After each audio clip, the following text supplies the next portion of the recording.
तो इनमें क्या है, इनमें से कौन सा समय का मात्रक नहीं है? तो इनमें समय का मात्रक कौन सा नहीं है? प्रकाश वर्ष। कौन सा नहीं है? प्रकाश वर्ष। अब अगला देखते हैं, अगले में क्या है, अगले में लंबी कूद से पहले खिलाड़ी कुछ दूर से भागकर आता है, क्योंकि लंबी कूद से पहले खिलाड़ी कुछ दूर से भागकर आता है क्योंकि दौड़कर आने से खिलाड़ी अपने आप को अधिक गति जड़ता प्रदान करता है। दौड़कर आने से खिलाड़ी अपने आप को अधिक गति जड़ता प्रदान करता है, इसलिए लंबी कूद से पहले खिलाड़ी कुछ दूर से भागकर आता है। अब अगला देखते हैं, अगले में क्या है, अगले में ध्वनि तरंगे किस प्रकार की तरंगे हैं? ध्वनि तरंगे किस प्रकार की तरंगे? तो किस प्रकार की तरंगे ध्वनि तरंगे? प्रकाश तरंगे। किस प्रकार की? प्रकाश तरंगे। अब अगला देखते हैं, अगले में क्या है, अगले में पानी के घनत्व का मान है। पानी के घनत्व का मान है 1000 किलोग्राम मीटर प्रति सेकंड। 1000 किलोग्राम मीटर प्रति सेकंड। अब अगला देखते हैं, अगले में क्या है, अगले में एक अंतरिक्ष यात्री को अंतरिक्ष में अपना भार लगता है।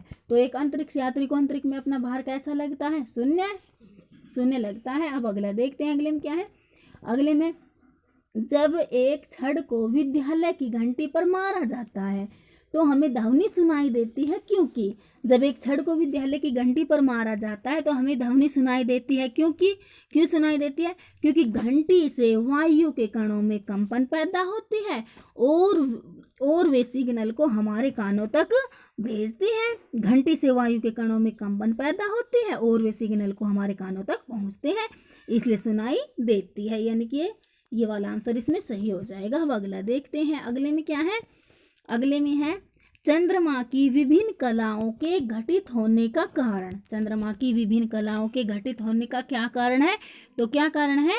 हम चंद्रमा का वह हिस्सा देख पाते हैं जो प्रकाश को हमारी ओर परावर्तित करता है। हम चंद्रमा का वह हिस्सा देख पाते हैं जो प्रकाश को हमारी ओर परावर्तित करता है, इसलिए ये चंद्रमा की विभिन्न कलाओं के घटित होने का कारण है। अब अगला देखते हैं, अगले में क्या है, अगले में इनमें से कौन सा पदार्थ विद्युत का सबसे अधिक सुचालक है? इनमें से कौन सा पदार्थ विद्युत का सबसे अधिक सुचालक है? तो चांदी। कौन सा? चांदी। अब अगला देखते हैं, अगले में क्या है, मेज को एक तरफ झुकाने पर उस पर पड़ी गेंद घूमती हुई नीचे लुढ़कती है। किस बल के कारण गेंद घूमती हुई जाती है? मेज को एक तरफ झुकाने पर उस पर पड़ी गेंद घूमती हुई नीचे लुढ़कती है। किस बल के कारण गेंद घूमती हुई जाती है? किस बल के कारण जाती है गैस घूमती हुई? तो ये आ जाएगा इसमें घर्षण बल के कारण। किस बल के कारण? घर्षण बल के कारण। अब अगला देखते हैं, अगले में क्या है, अगले में दबाव पानी के क्वथनांक और हिमांक बिंदु पर प्रभाव डालता है। ग्लेशियर के नीचे अत्यधिक दबाव के कारण बर्फ किस तापमान पर पिघलना शुरू हो जाती है?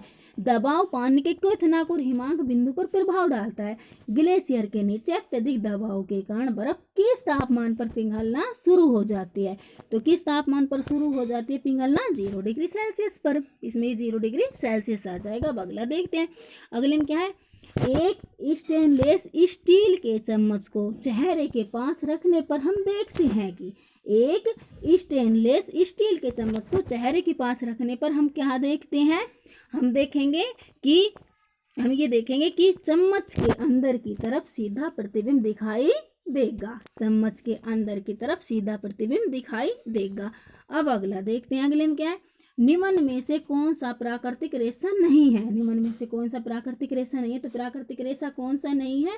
ये नायलॉन। कौन सा? नायलॉन, क्योंकि पटसन, ऊन, कपास ये सारे प्राकृतिक रेशे हैं, नायलॉन नहीं है। अब अगला देखते हैं, अगले में क्या है, अगले में निम्न अम्लों में से कौन सा अम्ल अम्लों का राजा कहलाता है? निम्न अम्लों में से कौन सा अम्ल अम्लों का राजा कहलाता है? तो कौन सा अम्ल अम्लों का राजा कहलाता है? सल्फ्यूरिक अम्ल। कौन सा अम्ल? सल्फ्यूरिक अम्ल। अब अगला देखते हैं, अगले में क्या है, अगले में है ऊष्मीयमान किसी ईंधन की कितनी मात्रा के पूर्ण दहन से प्राप्त ऊष्मा ऊर्जा की मात्रा को कहते हैं? ऊष्मीयमान किसी ईंधन की कितनी मात्रा के पूर्ण दहन से प्राप्त ऊष्मा ऊर्जा की मात्रा को कहते हैं? तो 1 किलोग्राम। 1 किलोग्राम। अब अगला देखते हैं, अगले में क्या है, अगले में एक धातु के अम्लगम में दूसरा तत्व कौन सा होता है? एक धातु के अम्लगम में दूसरा तत्व कौन सा होता है? तो कौन सा होता है?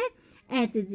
ये वाला आ जाएगा इसमें Hg। अब अगला देखते हैं, अगले में क्या है, जल गैस निम्न में से कौन सा मिश्रण है? जल गैस कौन सा मिश्रण है? तो CO एंड H2। अब अगला देखते हैं, अगले में क्या है? वह न्यूनतम ताप जिस पर कोई पदार्थ जलने लगता है वह उसका क्या कहलाता है? वह न्यूनतम ताप जिस पर कोई पदार्थ जलने लगता है वह उसका क्या कहलाता है? क्या कहलाता है? ज्वलन ताप। अब अगला देखते हैं, अगले में क्या है? किस मादा जननांग में व्रण रोपित होता है? किस मादा जननांग में व्रण रोपित होता है? गर्भाशय में। गर्भाशय यानी कि ये इसमें सही हो जाएगा।